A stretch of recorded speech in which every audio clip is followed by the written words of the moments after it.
UFC Vegas 114. I got a pick and a prediction for every single fight on the card in less than 2 minutes. This is the quick picks video. How we doing, everybody? My name is Young Pasty. Look at the white hoodie. Look at the white skin. Look at the white wall. It's all authentic. All right. And I am here today, as I said, to give you a pick and a prediction for every single fight on the card. 14 fights on this Apex card here in Las Vegas. We got quite a few fights to get to. Now, as we always do, we have to recap last week, UFC 326. I'll pull the results up here right quick. We're not going to go over it too much because it was a bad week. 6-6 on the picks. The BMF title sucked. The main card sucked. For a numbered event, trash. All right, can we all agree on that? Especially that BMF title. Max really screwed me. Not only on the pick there, but on the bets too. We'll go over that in Thursday's video. But yeah, 6-6 on the picks last week. Not too good. This is our bounce back week. All right, we're back at the Apex. We have lots of interesting fights, lots of good fights, and I'm ready to break every single one down. All right, so let's get to it. All right, no messing around. UFC Vegas 114. We're starting with the main event. We got Josh Emmett taking on Kevin Vallejos. Odds on the fight plus 375 for Emmett, minus 500 for Kevin Vallejos. Timer starts in 3, 2, 1, bang. My pick for this fight, I'm rolling with Kevin Vallejos. Right? I'm going with the guy who's not 41 years old. 17 years younger, a 17-year age difference. We saw this last week with Raul Rosas Jr. and Rob Font. It's just kind of a repeat here in the main event. Different, obviously matchup and style of fighters, but nevertheless, 17-year age difference. My gosh, he's going to be so much quicker than Emmett with the striking. I feel like he's probably going to have a lot more power and a lot more volume heading Josh Emmett's way from Kevin Vallejos. Now, Emmett still has power, as we clearly saw in that Bryce Mitchell fight. He can punch hard, and he's got a pretty decent chin. And he's got pretty decent cardio. Okay, he went 5 rounds with Ilia Topuria, and that's not really something that a lot of people can say, right? So, yeah, needless to say, Emmett's still pretty good here at 41 years old. Now, Vallejos has a sturdy chin too. Took some heavy shots from John Silva and is still here to tell the tale. Not a lot of people can say that as well. But if Vallejos can't get Emmett out of there with a KO, which is just that he's not going to go for a submission. How's he going to look for 5 rounds, right? How's that cardio looking? Because, at the second, third round there, Kevin Vallejos, he does look a little bit tired, right? I'm sure preparing for a main event in a 5-round fight that I would hope, would be working on his cardio, right? And that wouldn't be an issue. But, he's young. He's 17 years younger than Emmett. Am I going to see him getting gassed over a 41-year-old? I don't think so here. But I think Emmett still has enough in him to keep at it, make it a little bit competitive. Might win 1 round, but in the later stages here. But I'm going to take Kevin Vallejos. I'm going to take him by decision. And those are my thoughts on the main event here. Let's go. All right, moving on to our co-main event of the evening. 2 actually high-level girls going at it. We have Amanda Lemos taking on Jillian Robertson. Odds on the fight plus 160 for Lemos. Minus 185 for Robertson. Timer starts in 3, 2, 1. My pick for this fight. I'm rolling with Jillian Robertson. And I'm labeling her a takedown or bust. Because, her last 4-fight win streak, it really isn't the best, right? And I don't think she can win a competitive striking match versus Lemos if Lemos is able to avoid all those takedowns and clinch scenarios. Now, that's a tough task, to ask of Lemos because Robertson's relentless with the grappling and the takedowns. And when she does take you down, it's quite hard to get back up. I love Robertson's ground and pound. It's nasty. She'll hunt for submissions, but man, she'll just throw hands on the ground. She's not just hunting for subs. When she gets you on the mat, she's going to take advantage and lay down some damage. Lemos, she's a tough one to get out of there, right? And if she's not going to get submitted, Jillian Robertson could just keep throwing punches. I think that Lemos has some pretty defensive, jiu-jitsu and is pretty good off of her back. Now, yes, she has been submitted in the past, but is Robertson up to that level? Like, she just took on Tatiana Suarez, right? Who we all thought would probably submit her, but didn't. You know what I mean? So, question is this fight gonna really, stand, keep on the feet or not? Is this fight gonna keep standing or not? Because if Amanda Lemos can avoid the takedowns and keep this on the feet, she's gonna win, right? Hands down. But in my honest, humble opinion, Jillian's going to be able to take Lemos down. Her top and control and ground and pound are just really, really good. Some of the best in this division here. And I think she goes for the KO. I think Lemos is just too defensively sound with the jiu-jitsu and offer her back for a submission to pop up here. So I'm going to take Robertson by KO, and you can get a really good number on it. I think it's like plus 850. But yeah, Robertson, KO. That's my official pick for the co-main event. Let's go. All right, moving on to our next fight. We have Umar Sy taking on Ion Cutelaba. Odds on the fight, minus 180 for Sy, plus 155 for Cutelaba. Timer starts in 3, 2, 1. My pick for this fight, I'm going with Umar Sy, but I just want to get this out immediately. I usually get Cutelaba fights wrong. I do. There's a few people in the UFC where I just consistently get their fights wrong, and this is one of the guys here. So just keep that in mind as we go along in this pick and prediction here. Cutelaba got that dog in him. I will say this, but Umar Sy does not have that dog in him. Cutelaba can grapple, but the reason I'm really picking Umar Sy is because Umar is supposed to be the better grappler. We've seen Cutelaba out-grappled in situations before. Some of these losses you look back at and you're like, Cutelaba, why? How? Ugh. Like, they're not good to look at, okay? One specifically was he got out-grappled by Felipe Lins, and I don't think Felipe Lins is good at all. So, one thing though, if you let Cutelaba bully you, he will indeed bully you, and he will take over the fight. Like, striking-wise, I'm not really impressed with Sy's striking. Really hasn't worked out too good with anybody. Yeah, he won a round or two against that Du Jun Xiang guy who, it didn't really, it was a boring performance, just stuck out a jab and a few kicks. And, Cutelaba's not really the best striker either, but he'll at least close the distance, move forward, and back you up, get you against the cage, and throw some punches. Doesn't really, he's not the most technical, but at least, he's going to throw. But I am indeed going to roll him, side with Sy. I think he's able to take Cutelaba down and out-grapple him. So, Umar Sy, by decision, maybe submission. That's my official pick for this fight. Let's go. Next fight, it's going to be a banger. We got Andre Fili taking on Jose Delgado. Odds on the fight plus 225 for Fili. Jose Delgado nearing like a minus 300 favorite at this point. My timer is going to start in 3, 2, 1. And my pick for the fight, I'm going with Jose Delgado. I couldn't not pick him, okay? Coming off the robbery loss to Nathaniel Wood, he's hungry for a win, 8 years younger, much stronger, much quicker, and a lot faster, in my opinion, than Andre Fili. He showed a lot of grit in his last fight, going 3 rounds, in a hard 3 rounds, and winning, in my opinion, the third and the first round in that fight. Fili, on the decline, all right, at the tail end of his career. This is a much easier fight for Jose Delgado than the Nathaniel Wood fight now. Both of these guys are like long, rangy strikers. Now, they're going to have similar builds, so that's not really going to kind of be an advantage for either of them in this fight. Fili's on this win-lose, win-lose, win-lose streak since 2022, and I will say he's coming off a win, all right? So if history is going to repeat itself, he is due for a loss, all right? Streaks, you have to keep them in mind when you're picking fights. It just kind of shows Andre Fili's inconsistent, especially at the tail end of his career here. Being how old? 35 years old, So I'm taking Delgado. I'm taking him by KO. Andre Touchy Fili, he's going to feel that death touch of Jose Delgado and get clipped. So Delgado, KO, my official pick for this fight. Let's go.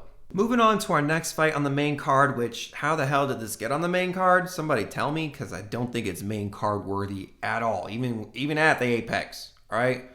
There's like 3 or 4 fights I could have moved up here to the main card other than this freaking fight. We got Marwan Rahiki, minus 235, taking on Harry Hardwick, plus 200. Timer starts in 3, 2, 1. My pick for this fight, I gotta roll with Marwan Rahiki here. UFC debut. You guys go watch the Dana White Contender Series fight with this guy. It's on YouTube actually, so you can go watch it for free.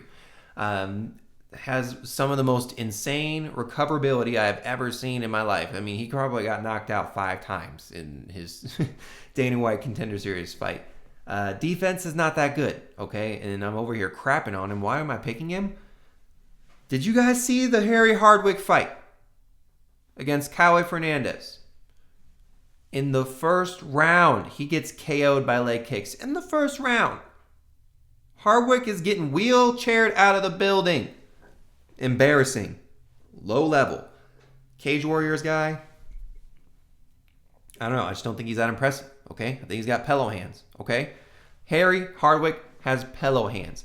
And if that's wrong, okay, Hardwick, if you come out here and knock out Rahiki, I'm going to clip this. I'm going to make it a little clip for you. And shit on myself, okay? Because there is no way you're knocking out Rahiki, even with his awful defense. Again, his recoverability is insane. Hardwick has pillow hands. Rahiki's going to be the more aggressive fighter and actually, look to create damage. So I'm taking Rahiki. I'm taking him by KO. I'm not going to go any further. That's my thoughts on this fight. Let's go. Next fight. Heavyweights going at it to start off the main card. We got Vitor Petrino taking on Steven Suck-Your-Toes Asplund. Odds on the fight, we got minus 220 for Vitor Petrino, plus 185 for Steven Asplund. Timer starts in 3, 2, 1. My pick for the fight, guys. I'm rolling with Vitor Petrino, but I'm going to make this clear right now. Okay? I'm rooting for Asplund. I would bet on Steven Asplund. I'm just picking Petrino because I think he has more technical striking and the capability to get takedowns. Okay, those are the 2 key factors that are going to win him this fight. Asplund has good cardio. Asplund has good volume. Asplund has decent power. And I think he has a really, really, really solid chin. I don't think Petrino's KOing him. Okay? But have we seen Steven Asplund on his back? Have we seen Steven Asplund in grappling or wrestling scenarios? I haven't seen a lick of experience at all. Okay, and Petrino knows what he's doing in that realm. All right, so I see him getting a takedown over Steven Asplund. I see him laying on there, and I see him doing what he did to Thomas the Train Peterson, right? Either getting a submission win or riding it out on the mat and getting a decision win. So actually, did Petrino submit Thomas Peterson? No, he actually KO'd him. My bad. But he did get an early takedown in that fight. And I do see him utilizing that a lot in this fight. A couple things here. Steven Asplund's, obviously going to be much more heavier than Petrino. So is he going to be able to take him down? The KO number is the least on Petrino. But, Asplund, how do I say this? He used to be a really, really, really, really big guy. Right, and now he's been cutting down, getting a little leaner. He just still has that body mass, right? He's a lot more thick, a lot more bone density to him, I think, in my opinion. So I think Steven Asplund's not getting KO'd by Petrino. So it's going to be either by submission or decision, and I think Petrino's going to end up getting a submission over Asplund. So that's my official pick for this fight. Let's go, I guess. Next fight, our featured prelim of the night. We got Bruno Silva taking on Charles Johnson. Odds on the fight, plus 175 for Silva. Minus 205 for Charles Johnson. Timer starts in 3, 2, 1. My pick for this fight, I'm rolling with Charles Johnson, but I'll get this out of the way very, very fast and quickly. This is the second guy on this card. I just can't get their fights right, okay? First guy was Ian Cutelaba. Second here is Charles Johnson. Charles Johnson screwed me so many times, win or lose.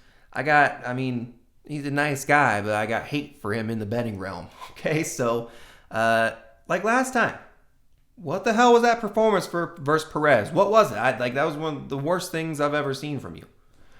These guys are both old, 35 years old. That's pretty old for flyweight terms, okay? I'm not trying to crap on age because your boy's 31. I think it's going to be a high volume, high-paced fight. I don't think CJ should be this big of a favorite. Sent at minus 200. I really think this should be like a minus 130, minus 120. But I think his range and his length can win him the fight, right? How he usually does, dance around the octagon, use those kind of singular power shots, leg kicks.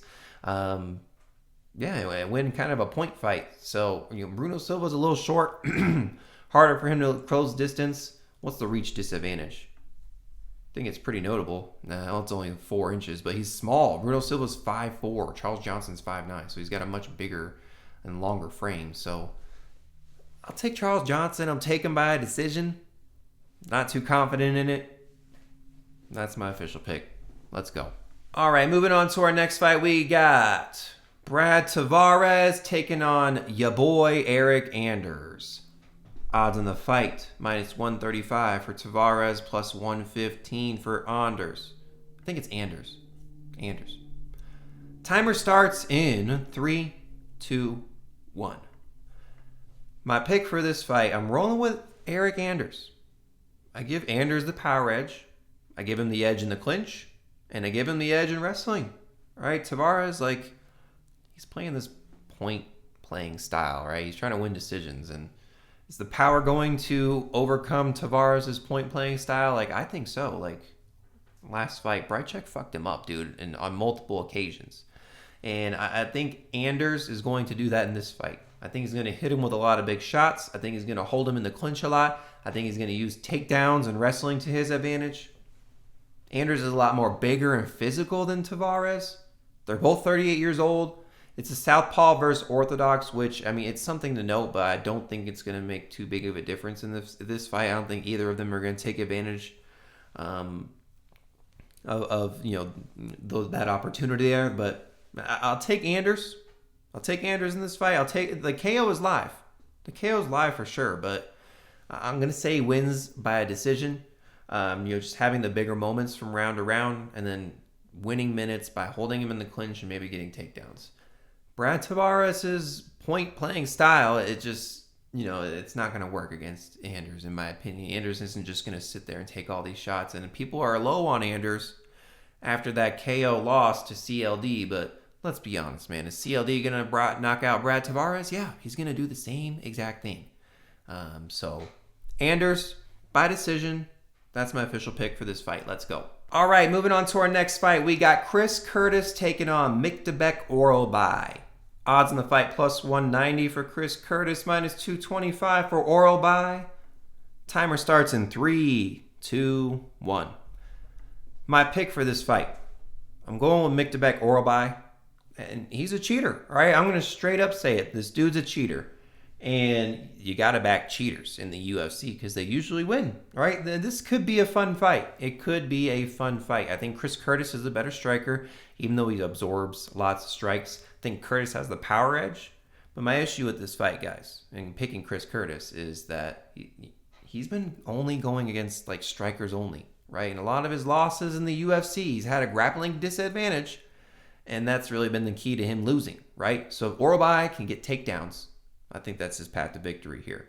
Now, it's almost a takedown or bust for Orolbai, in my opinion, but he does have other methods he could use other than striking to win, holding him up on the fence in the clinch, maybe throwing out lots of kicks and chopping up the legs of Chris Curtis. And like I said, Chris Curtis absorbs a lot of strikes, right? He throws his hands up for defense. So if you can get around it or hit him in the body or areas that he's, not defending, you can get points that way, right? But I think it's, like I said, it could be a fun fight. I hope it's a fun fight. It's something that is nice to have in the Apex here.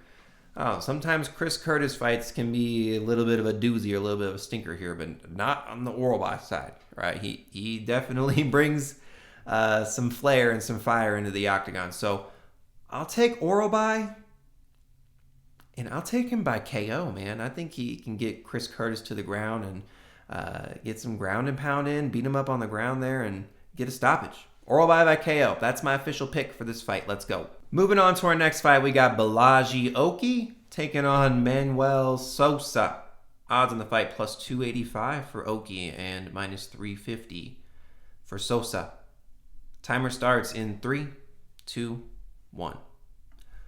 My pick for this fight, I'm going with Manuel Sosa, and I'm this close, guys, to picking or maybe at least betting on Vallejos. If that gets to like 3 to 1, I mean, I don't think Manuel Sosa is deserved to be that big of a favorite.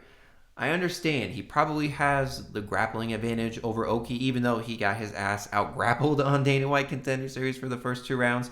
We've seen him in other organizations and against other fighters be able to out-grapple people, and Oki's takedown defense is shit. His grappling's not that good. Oki always has a pretty good first round in him. That power's legit, and he really, to his downfall, exerts a lot of energy in the first round. Does tend to fade in the second and third round.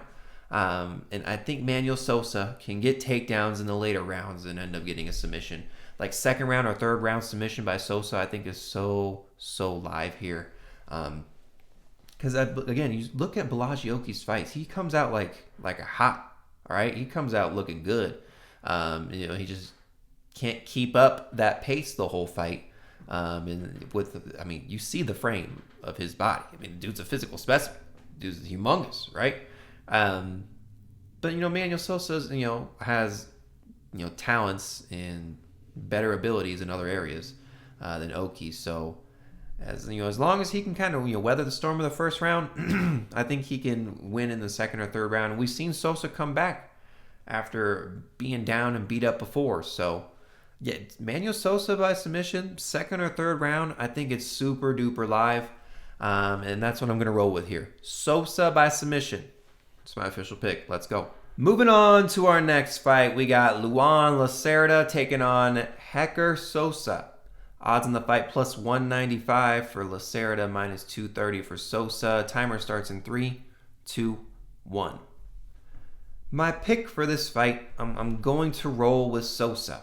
All right, I'm going to take the guy making his UFC debut here. He looked okay in his Dana White Contender Series fight. Ultimately dominated the whole fight, right? Striking wise, on the mat, he dominated the fight. Luan Lacerda, this is one of these fights here where I'm like, I think it might get canceled. I think Lacerda or Sosa may have some issues here. Maybe not Sosa, maybe on the side of Lacerda here because he's already contracted. But I got a funky feeling that this fight's probably not going to happen. But anyway, I think Luan Lacerda is going to be too willing to accept bottom position. Okay, Sosa's going to search for takedowns infrequently. And Lacerda, he's like a submission searcher, okay? I just see him like jumping a ghillie or guard to attempt to get a submission. And Sosa has decent top control. And he just like wears and grinds on you the whole fight. Striking wise, between the two, I'm going to take Sosa to have the edge. Lacerda has some good kicks. And just really kind of throws, singular strikes on the side of Sosa. Does have kind of like some smaller arms, but he comes in with flurries. More powers. I wish that Sosa would throw out more kicks that really could benefit him more. But I think Sosa's going to take it on the scorecards. I think Lacerda's been in there in the UFC and gone to decision with a few tough people. Actually, no, only one person, Cody Stamann. Got KO'd by Damon and had a gimme fight last time with Simon Oliveira here.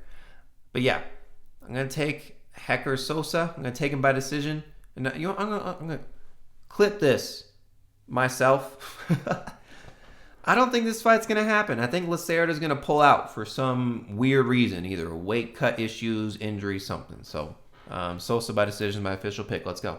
All right, moving on to our next fight. Ladies, going at it. We got Bia Mesquita taking on Montserrat Rendon. Odds on the fight. Minus 450 for Mesquita, plus 350 for Rendon. Timer starts in 3, 2, 1. My pick for this fight is going to be Bia Mesquita. Takedown or bust. All right, this is a takedown or bust fight for Bia. If you're not going to get the takedowns, you're not going to win. But the girl's a jiu-jitsu ace. All right, she's training out of American Top Team, one of the best gyms in the U.S. Rendon is not going to be able to stop these takedowns and the grappling threat of Bia. She's just not. She really isn't, all right? And Bia doesn't just hunt for submissions on the ground. Her ground and pound is nasty, Okay, I really do believe this is going to be one-way traffic. She's going to be running through Rendon. Rendon hasn't won a fight handedly in the UFC, actually, even since pre-UFC. Okay, like all her wins are by split decision. She barely slid by in this last fight, beating a 17-year-old Alice Pereira, right? Like, and none of the girls she's gone up against have had the grappling or takedown threat as big as Bia's. You're going to see it here, man. Bia inside the distance. KO, our sub, are both on the table here. I guess I'll take submission if I had to pinpoint it on one. So, Mesquita by submission. That's my official pick for this fight. Let's go. Next fight. My hometown guy. We got Elijah Swift Smith fighting out at Colorado Springs. Taking on Su Young Yu. Odds on the fight minus 200 for Smith, plus 170 for Su Young Yu. Timer starts in 3, 2, 1. My pick for the fight is going to be Elijah Smith. I mean, yeah, it's going to be a tad bit biased, but throwing the bias out, I'm still going to pick him, all right? 7 years younger than Su Young Yu. Has the height and the reach advantage. I think the boxing and the striking are much more crisp than Su Young Yu's. As long as Elijah Smith can avoid the clinch and the takedown threats, you will see Elijah Smith is the much better fighter, okay? Smith's beaten a vet in Vince Morales who brought the takedown threat, right? Su Young Yu is a road to the UFC guy who, these road to the UFC guys are not that good, okay? And I'm not really impressed with Su Young Yu at all, okay? He beat a Chow Long. I guess that's moderately okay, but not really. Beat AJ Cunningham, not good at all, and you had to take him to decision when everyone else is beating the crap out of him, right? I love the striking and boxing from Smith, and it's going to be a lot more powerful and effective than Su Young Yu's for sure. Power edge to Smith as well. So Su Young Yu, though, he's willing to engage in the clinch. He's willing to wrestle. He's willing to take down Smith. So Smith is better in space, right? So if you can realize that, and if he's smart, he'll look to clinch and get a takedown. So we don't see Smith on his back or getting taken down often. So honestly, I'm not going to say Su Young use a takedown bust because that's not really, he can mix it in, but he's not just primarily a grappler, right? Smith's live for a KO in the first, but after that, have you guys seen Su Young Yu's head? This dude's head is thick as hell, all right? So, I don't know. Elijah Smith's, live for a KO in the first, but after that, I don't think so. So, Smith by decision. That's what I'm rolling with here. Shout out to Colorado Springs. Shout out to Victory MMA. All right. I can't go against my boys. So Elijah Smith by decision. That's my official pick. Let's go. Moving on to our last fight we're breaking down in the first fight of the night. A rematch back in the Apex. This is the rematch we all asked for. The first fight to start the night off a banger. We have Piero Rodriguez taking on Sam Hughes. Odds on the fight minus 125 for Piero Rodriguez and plus 105 for Sam Hughes. Timer starts in 3, 2, 1. My pick for the fight, I'm going with Piero Rodriguez, all right? I'm picking the headbutt bitch, all right? Yeah, this is the one that got DQ'd for headbutting. What's her name? Alice Ardeline? Yeah, I mean, she beat Hughes the first time. I believe she'll do the same this time. I'm just kind of thinking what's changed. What is Sam Hughes going to do better this time? What got her in trouble last time was getting clinched up on the fence and the occasional takedowns from Piero Rodriguez. And Rodriguez, you can see she's a bigger girl. Hughes has better cardio, but she's smaller, right? Hughes had a lot more volume in the last fight, but she just needs to keep off the fence and keep off the mat. Or if she's in those positions, she needs to be the one in the controlling spot, right? The one in the driver's seat. So she can keep at space. She has a much better chance to win. But I don't think that's going to happen, right? It's not like Sam Hughes has made leaps and bounds of improvement since their last fight. Who has she fought since their last fight? Shauna Bannon, Stephanie Luciano, Victoria Dudakova, Jacqueline Amarim. That's a pretty solid win. Yasmin Jerigu, who she lost to, and I'll give her credit. Sam Hughes, she's consistently fighting here. I don't know. I'm taking headbutt, bitch. It's going to be a close fight, though. It is. The first one was a close fight. The second one probably is going to be a close fight. It's probably going to go all 3 rounds. So I'll take Rodriguez. I'll take her by decision. And that's my official pick for this opening fight. Let's go. 14 fights. A pick and a prediction for every single one in less than 2 minutes. If you made it this far, thank you so much for watching. If you could do me a favor, please click that subscribe button down there for me. We are on the road to 400 subscribers. We're almost at 370. So if you could click that button for me, I would really appreciate it. Secondly, my Patreon is free. Links in the description. That's where I post all of my bets when I place them. All right. The bets video comes out on Thursdays, but I don't place my bets right before the video starts, right? I put them in earlier in the week. Okay, you got to get the odds when they're good because they always sway in the opposite way. All right, YP's usually ahead of the lines here, so it's free. All right, it's free to subscribe and make an account. You don't got to pay for anything, so go check it out. Links in the description. Let's bounce back from UFC 326. What a weird, funky week last week.